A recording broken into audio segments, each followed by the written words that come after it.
you really want me on the team. What's your approach to recruiting? You want first place, come play with me. You want second place, go somewhere else.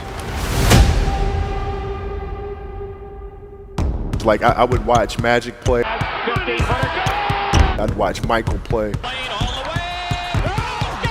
And I would see them do these unbelievable things, and I'd say, you know, can I get to that level? I don't know, but let's find out.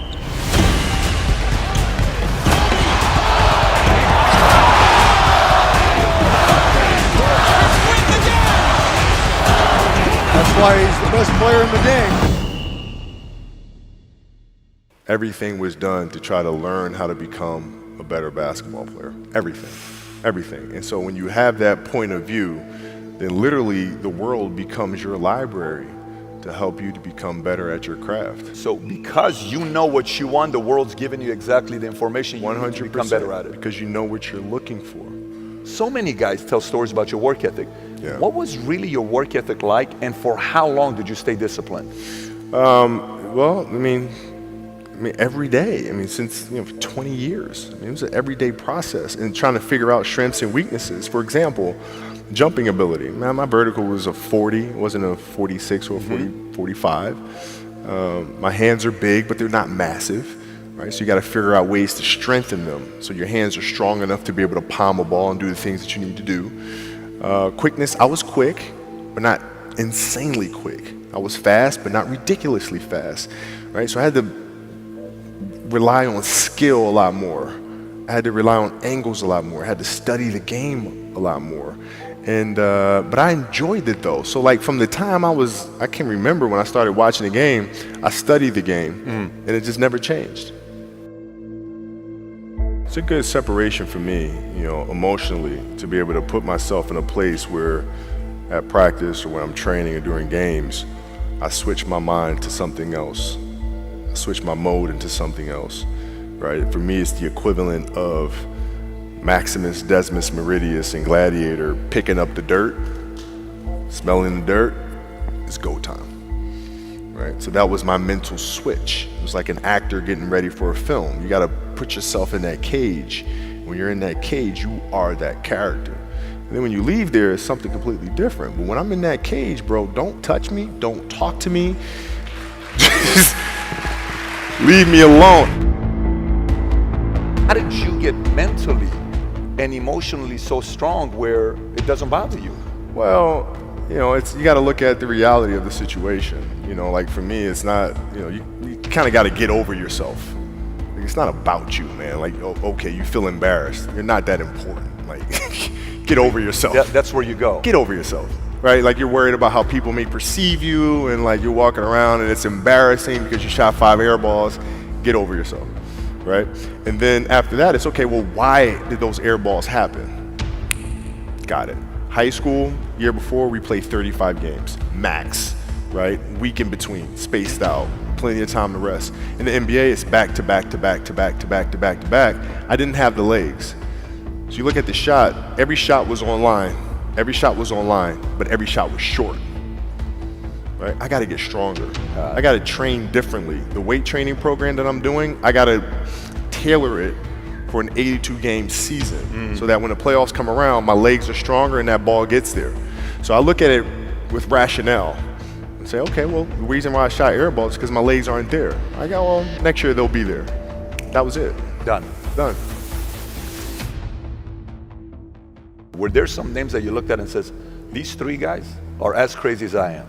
At the time, I deal with what I've referred to as Goat Mountain.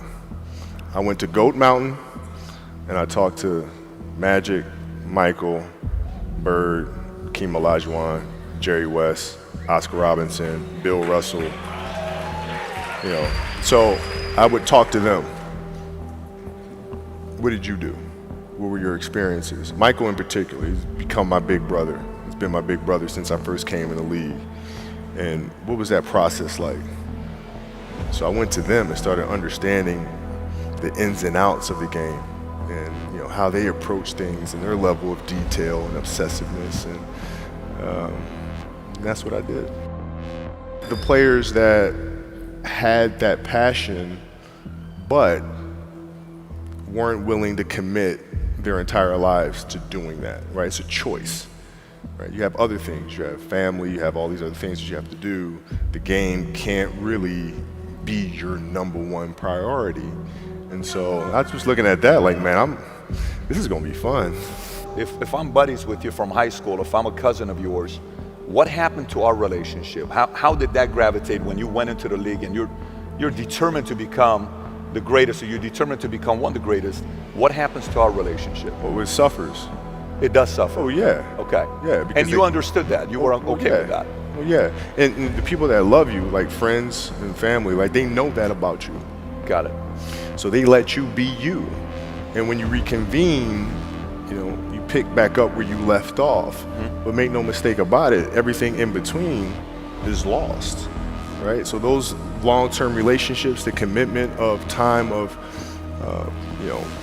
taking vacation. Like I see a lot of players take vacations with other players that are close friends.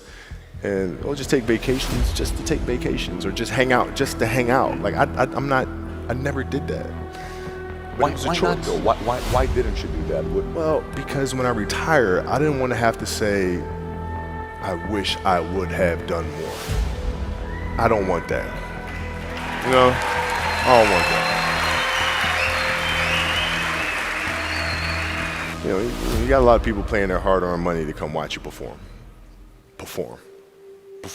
It's your job to be in shape. It's your job to be strong enough to perform at that level every single night. And as a competitor, I'm not ducking shit. Like, it's not, oh my God, my back hurts, I'm sore, we got to play Vince Carter and Toronto Raptors tonight.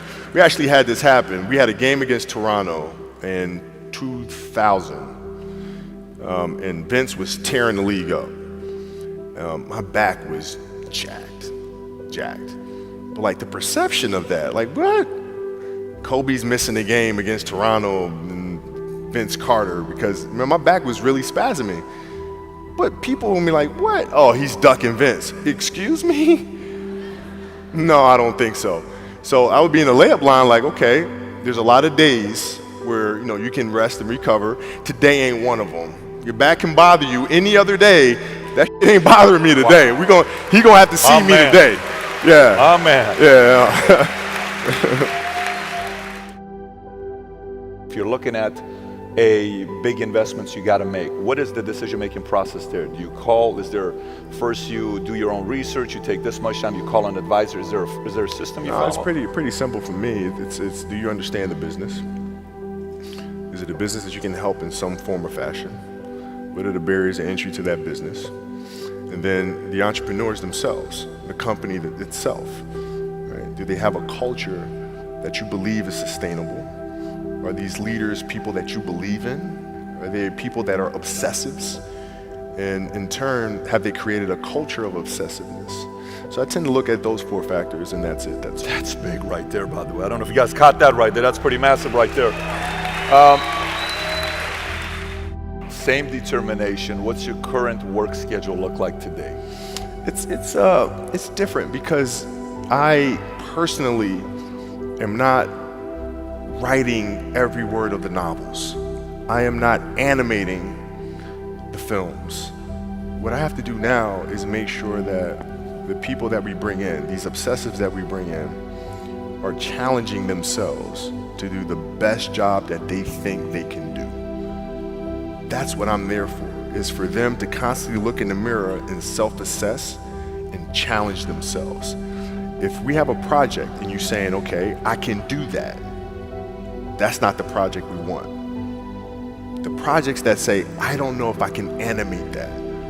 I don't know how to write that story. I don't know how to do that.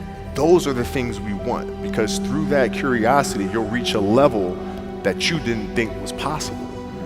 And so running the studio, that's what I'm doing.